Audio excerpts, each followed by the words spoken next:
నిండుగా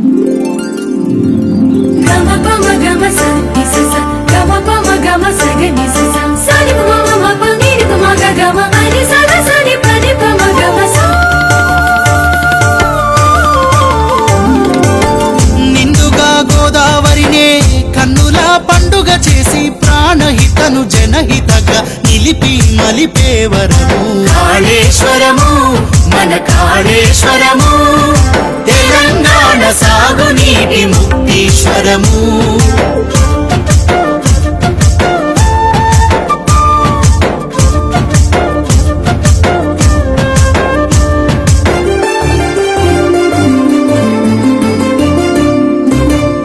శివుని అభిషేకపు జలమే జీవధారలై కాళేశ్వర ప్రాజెక్టులు హరహరయని పొంగగా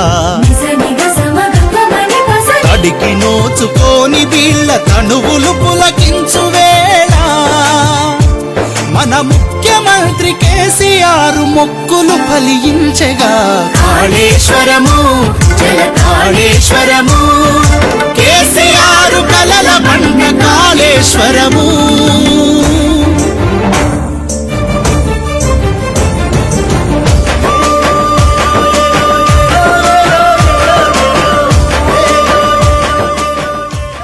ఇప్పుడు మనం చూస్తే గోదావరి ఇంత ఉధృతంగా ఇక్కడ ప్రవహిస్తున్నట్టు కనిపిస్తుంది. ఇవన్నీ కూడా నీళ్లు ప్రాణహిత నుంచి వచ్చిన తర్వాత కనిపిస్తున్న గోదావరి మనకి ఇది. ఈ ఎదురుగా అక్కడి నుండి మనకు ప్రాణహిత వచ్చి ఇక్కడ గోదావరి కలుస్తుంది. ఇది మనం చూడొచ్చు స్పష్టంగా. అయితే ఇప్పుడు మనం పైనుంచి వెళ్ళి అటువైపు వెళ్తాం. ఇప్పుడు ఇక్కడ నుంచి వెళ్ళి అన్నారము, సుందిల్లా, ఎల్లంపల్లి అక్కడ నీళ్లు కనపడవు మనకి. ఇప్పుడు చుక్క నీళ్ళు కూడా ఉండవు. ఇక్కడ మాత్రం ఇంత పెద్ద ఎత్తున దాదాపు 7 లక్షల పైగా క్యూసెక్ల నీళ్లు మనకు ప్రవహిస్తూ కనబడుతూ ఉంది. ఇక్కడ ఈ ముందే మనం ఇక్కడి నుంచి పోతాం. దీనికి 1 కిలోమీటర్ అవతలోనే మనం ప్రారంభించుకున్న కాళేశ్వరం మొట్టమొదటి pump house, Kannepalli pump house ఇక్కడే ఉంటుంది. మనం ఈ ఒడ్డంటే ఇట్లా నడుచుకుంటూ వెళ్తే 1 కిలోమీటర్ దూరంలోనే ఉంటుంది. మనం కిందికి వెళ్తే మనకు కనబడుతున్న బ్రిడ్జ్ తర్వాత 12 కిలోమీటర్ల కిందికి వెళ్తే అక్కడ మన మేడిగడ్డ బరాజ్ అక్కడ ఉంటుంది. ఇవాళ ఈ ప్రభుత్వం ఏదైతే చెప్తుందో ఇది కూలిపోయింది, కొట్టుకుపోయింది అనేది ప్రతి అక్షరం అబద్ధం అనేది ఇప్పుడు మనం చూడబోతున్నాం. ఇప్పుడు ఆ మేడిగడ్డ బరాజ్తో సంబంధం లేకుండానే మనకి ఇప్పుడు ఇక్కడ పంపులకు నీళ్ళు అందుబాటులో ఉన్నాయి. కన్నెపల్లి పంపులు ఏవైతే ఉన్నాయో ఇక్కడ మొట్టమొదటి కాళేశ్వరం దాంట్లో ప్రాజెక్టులో మొట్టమొదటి నీళ్ళు ఎత్తే ప్రాంతం, గోదావరి నుంచి నీళ్ళు తీసుకునే ప్రాంతం ఈ కన్నెపల్లి పంపు హౌజులు. ఇవి పూర్తిగా లైవ్గా ఉంది, మంచిగా ఉంది. ఒక బటన్ ఇట్లా నొక్కితే ఆన్ అవుతుంది. ఇప్పుడైతే కేసీఆర్ గారు ఇక్కడనే ఎందుకు ఎంచుకున్నారు అని అంటే నీళ్ళు అనేవి ప్రాణహిత నుంచి వచ్చి కలిసే ప్రాంతంలో మనకు సంవత్సరంలో 10 నెలలు దాదాపు అందుబాటులో ఉంటాయి. పైన ఏదైతే ఉందో గోదావరి పైనుంచి వచ్చి ఏదైతే ఉందో ఎస్ఆర్ఎస్పి కావచ్చు, దాని దిగువ ప్రాంతం కావచ్చు, అక్కడ ఎక్కడ కూడా మనకు నీళ్లు ఆగస్టు వరకు కూడా అందుబాటులోకి రావడం లేదు. ఎప్పుడు కూడా ప్రతి సంవత్సరం అది కొన్ని సంవత్సరాలు అసలు రావు. కానీ ప్రాణహిత మాత్రం 50 ఏళ్ళు 100 ఏళ్ళ చరిత్ర తీసుకుంటే ఎప్పుడు చూసినా సరే ఏ ఒక్కరోజు కూడా ఆగకుండా వస్తుంది. ప్రాణహిత కలిసిన తర్వాతనే గోదావరి లైవ్ రివర్ అవుతుంది. ఎప్పుడు కూడా సంవత్సరం అంతా కూడా ఆగకుండా మనకు నీళ్ళు కనపడేది ప్రాణహిత నీళ్ళు వచ్చి దీంట్లో కలిసిన తర్వాతనే. ఇది ప్రారంభం. ఇప్పుడు మనం కూలింది అని చెప్పి గత 18-19 మాసాలుగా 20 మాసాలుగా ఏదైతే కాంగ్రెస్ బీజేపీ నాయకులు మాట్లాడుతున్నారో అదే మేడిగడ్డ ప్రాజెక్టు పైన మనం నడుస్తున్నాం. ఇప్పుడు మనం ఆ చివరికి వెళ్ళి మహారాష్ట్ర బార్డర్ నుంచి ఇక్కడ వరకు ఇట్లా నడుచుకుంటూ వస్తున్నాం. మనం ఇక్కడ ముందట కొంచెం కుంగింది. ఇది వంగింది ఏదైతే ఉందో 1 ఫీటు వంగిన పిల్లరు. ఇక్కడ నుంచి వెళ్ళి మన కార్లు కూడా వస్తున్నాయి, ట్రాఫిక్ అంతా కూడా వస్తుంది. అంటే కాళేశ్వరం కొట్టుకపోయింది అని వీళ్ళు చేసిన ప్రచారం ఏదైతే ఉందో శుద్ధాబద్ధం అనే విషయం మనకు స్పష్టంగా కనబడుతుంది. ఈ గేట్లు దించడం ద్వారా నీళ్ళని ఇక్కడ ఆపుకోవచ్చు. ఈ పైకి మొత్తం కూడా నీళ్ళు ఆపుకోవచ్చు. మనం ఇక్కడ ఎంత ఆపుతామంటే ఒక 16 టీఎంసీల నీళ్ళు ఆపుకోవచ్చు మనం. ఆ పైన మనం కన్నెపల్లి పంప్ హౌస్. అయితే ఇప్పుడు ఈ నీళ్ళని ఇక్కడ ఆపి అక్కర లేకుండా కూడా కన్నెపల్లి పంప్ హౌస్ను ఆన్ చేసుకొని మనం నీళ్ళు తీసుకోవచ్చు. ఎందుకంటే ఎత్తిపోసేది అక్కడి నుంచి. ఇక్కడ దేని కొరకు కట్టిండి ఇది కేసీఆర్ గారు అంటే ఎండాకాలంలో కూడా ఈ నీళ్ళని ఆపుకుంటే ఇక్కడ ఆ తర్వాత వచ్చే వానకాలానికి నీళ్ళు అవసరం పడితే ఈ నీళ్ళను కూడా వాడుకోవచ్చు. ఒకవేళ వర్షాలు ఏదైనా సందర్భంలో ఆలస్యం అయితే ఈ నీళ్ళను కూడా మనం వాడుకొని ముందుకు తీసుకొచ్చుకోవచ్చు, నార్లు పోసుకోవడానికి ఇతర అవసరాలకు ముందుగా వాడుకోవచ్చు అనే ఉద్దేశంతో దీన్ని కట్టింది. ఇది లేకపోయినా కాళేశ్వరం ప్రాజెక్టుకి ఏమి ఇబ్బంది లేదు, నీళ్ళు రావడమే ఆగదు. ఇప్పుడు మనం అక్కడ చూస్తాం కన్నెపల్లి పంప్ హౌస్ దగ్గర ఆల్రెడీ పంపులకు నీళ్ళు అందుతున్నాయి ఎత్తుకోవడానికి. ఆ నీళ్ళు ఎప్పుడు అందుతూనే ఉంటాయి, 6-7 నెలలు అందుతాయి. ఎప్పుడు అంటే వరద తగ్గిన తర్వాత, ప్రాణహిత నుంచి వచ్చిన వరద మొత్తం తగ్గిన తర్వాత ఇవి నీళ్ళు ఇక్కడ అందుబాటులో ఉండటానికి అని చెప్పి ఈ బ్యారేజ్ కట్టింది. ఇది మొత్తం కాళేశ్వరం బ్యారేజ్ల ప్యాకేజీలో మొత్తం అన్ని కలిపి 19 రకాల కాంపోనెంట్లు ఉంటే అది ఒక్కటిది. దీని ఖర్చు 2500 కోట్లు. ఇన్ని 85 పిల్లర్స్, 85 గేట్లు, వీటన్నిటి ఖర్చు కలిపి 2500 కోట్లు. దాంట్లో పోయింది ఇది ఒక్కటి. దీన్ని చేసుకుంటే 2-3 నెలలు ఎప్పుడు అయిపోయేది వాస్తవానికి. కానీ ప్రభుత్వానికి ఇష్టం లేకనే చేయడం లేదు. ఇది కాళేశ్వరం కథ. ఇప్పుడు మనకి ప్రాణహిత కలిసిన తర్వాత వస్తున్న గోదావరి ఇది. నీళ్ళు ఎంత పోతుంది, ఎంత ప్రవాహం పోతుందో చూడండి. లక్షలాది క్యూసెక్లు పోతున్నాయి. ఇప్పుడు ఆల్రెడీ ఇక్కడ నీళ్లు ఉన్నాయి. ఈ నీళ్ళను మనం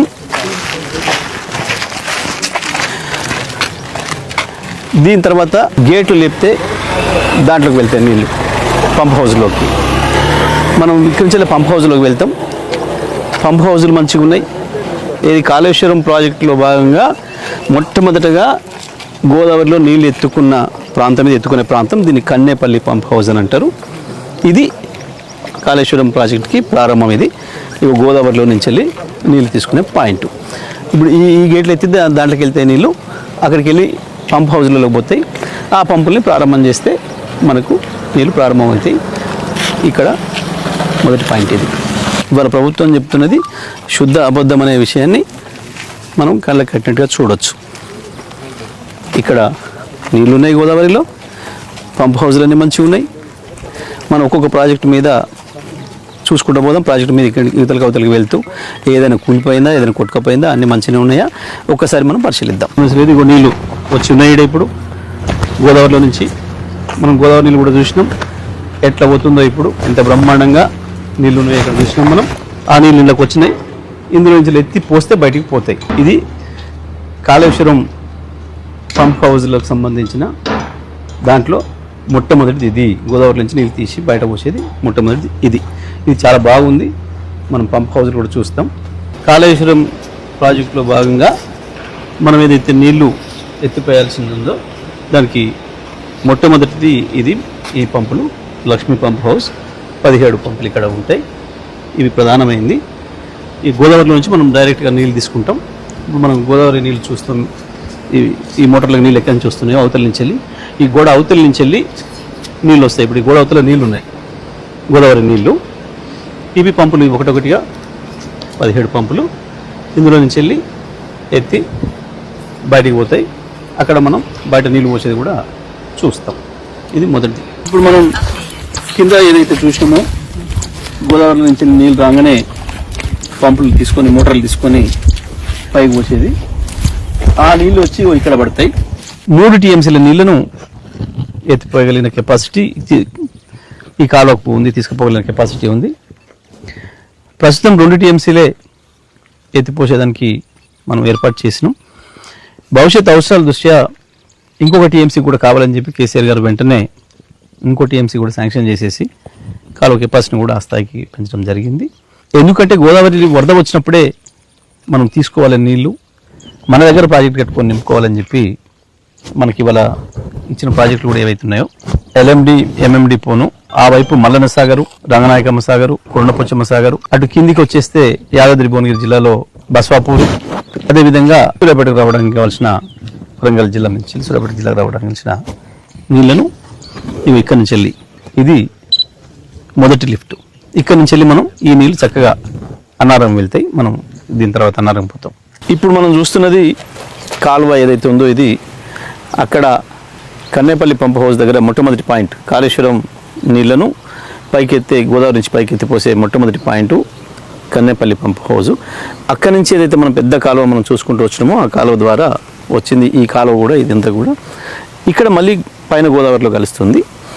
ఈ గోదావరిలో కలిసిన తర్వాత ఈ నీళ్లను వెనక్కి తీసుకుపోవడం కొరకు ఇక్కడ కేసీఆర్ గారు నిర్మాణం చేసిన ప్రాజెక్ట్ పేరు, బ్యారేజ్ పేరు సరస్వతి బ్యారేజ్. ఇది అన్నారం అనేది గ్రామం, ఇక్కడ అన్నారం బ్యారేజ్ అంటారు. దీన్ని సరస్వతి బ్యారేజ్ అని చెప్పి దీనికి పేరు పెట్టడం జరిగింది. ఇప్పుడు మనం అన్నారం బ్యారేజ్ మీద ఉన్నాం. సరస్వతి బ్యారేజ్ అంటారు దీన్ని.